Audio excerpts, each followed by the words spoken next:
Praise the Lord, glory to Jesus. परमेश्वर यहोवा परम प्रधान और भय योग्य है। वह जाति जाति पर राज्य करता है। परमेश्वर अपने पवित्र सिंहासन पर विराजमान है। वह तो शिरोमणि है। एक प्रश्न जो एलीशा के मन में आया जब एलिया स्वर्ग पर चढ़ गया और जब वह एलीशा को देख ना पड़ा, तब उसने एलिया की चादर जो उस पर से गिरी थी उसे उठाया और पकड़कर यरदन नदी के जल पर मारा और कहा, एलिया का परमेश्वर यहोवा कहाँ है? तब परमेश्वर ने यरदन को 2 भाग करके जवाब दिया और जो लोग एलीशा के सामने थे कहने लगे, एलिया में जो आत्मा थी वही एलीशा पर ठहर गई है।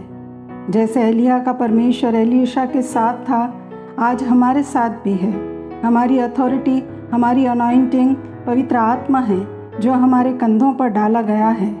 परमेश्वर यीशु मसीह के आने से पहले इन अंतिम दिनों में अपने लोगों को स्पिरिचुअल हार्वेस्ट के लिए तैयार कर रहे हैं, जो अंधकार की सत्ता की नींव हिला देंगे और लोगों को सही मार्ग पर लौट आने के लिए अगुवाई करेंगे।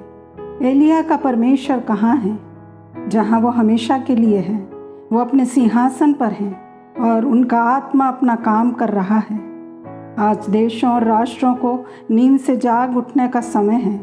जागृति की बजाय ग्रेट अवेकनिंग की ज़रूरत है, क्योंकि कलीसिया आज पूरी मरी हुई नहीं है पर आत्मिक रूप में सोई हुई है, स्पिरिचुअली अस्लीप। वो कंफर्ट जोन में है।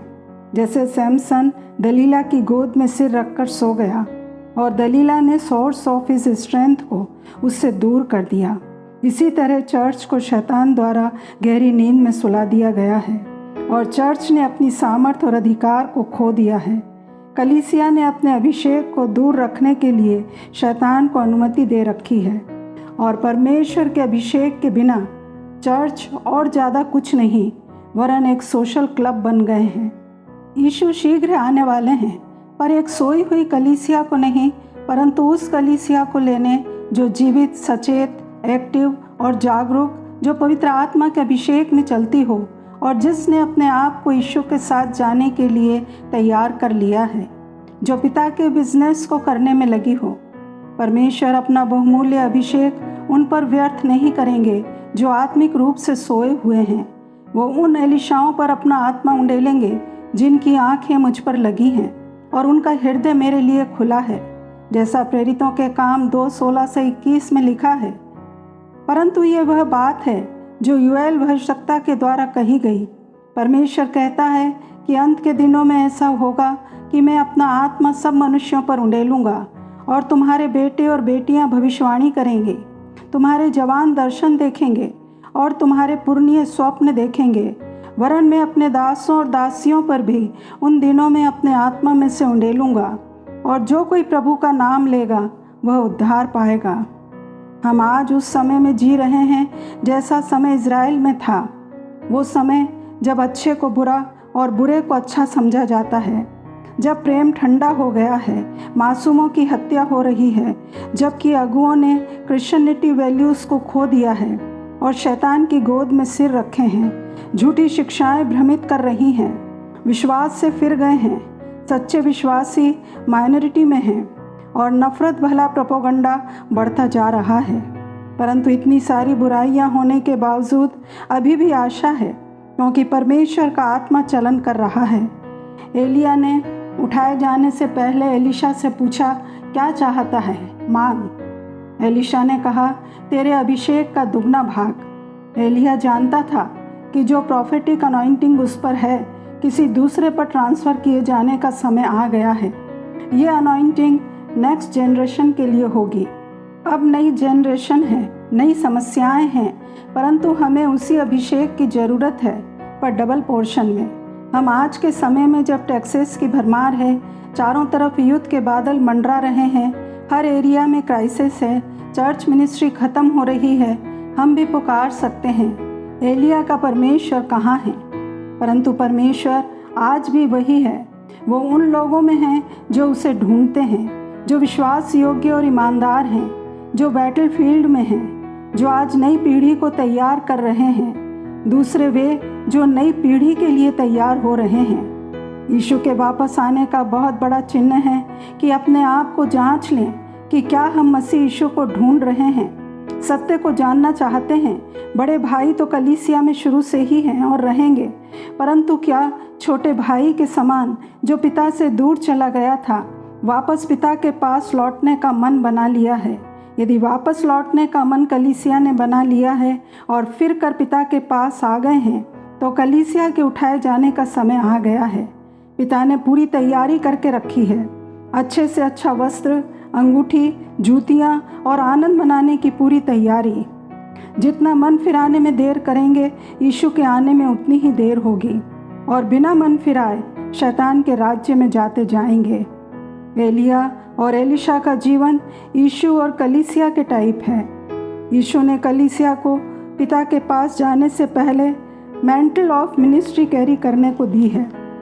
एलिया यहाँ यीशु और उनके मिशन को इस पृथ्वी पर पूरा होने को रिप्रेजेंट कर रहे हैं, और एलिशा कलीसिया और विश्वासियों द्वारा पवित्र आत्मा की भरपूरी को पाने को रिप्रेजेंट कर रहे हैं। जैसा यूहन्ना 16:7 में लिखा है, मैं तुमसे सच कहता हूँ कि मेरा जाना तुम्हारे लिए अच्छा है, क्योंकि यदि मैं ना जाऊँ तो वह सहायक तुम्हारे पास ना आएगा, परंतु यदि मैं जाऊँगा तो उसे तुम्हारे पास भेजूँगा।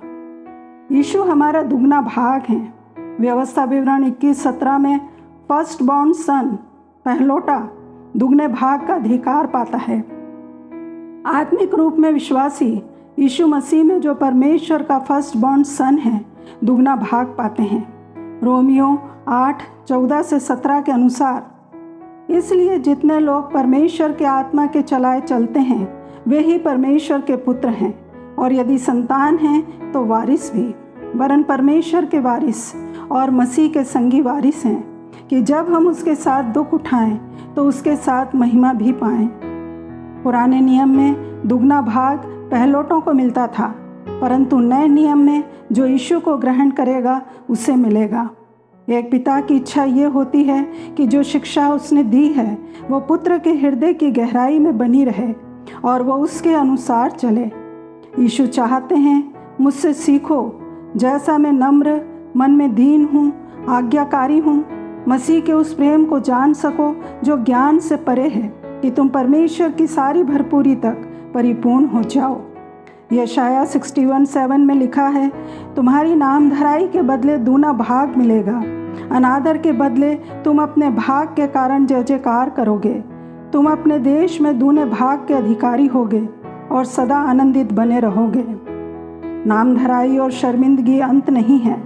परमेश्वर आदर देने के लिए और हर एक चीज़ को फिर से नया बनाने के लिए इंतज़ार कर रहे हैं। जैसा जकरिया 9:11 और 12 वचन में लिखा है, तू भी सुन, क्योंकि मेरी वाचा के लहू के कारण मैंने तेरे बंदियों को बिना जल के गड्ढे में से उबार लिया है। हे आशा धरे हुए बंदियों, गढ़ की ओर फिरो। मैं आज ही बताता हूँ कि तुमको बदले में दूना सुख दूंगा। आज हम परमेश्वर की प्रतिज्ञाओं को पाते हैं कि वे अपने लोगों को छुटकारा देगा। जो उसके राज्य में होंगे वे आज़ाद किए जाएंगे, सुरक्षित होंगे।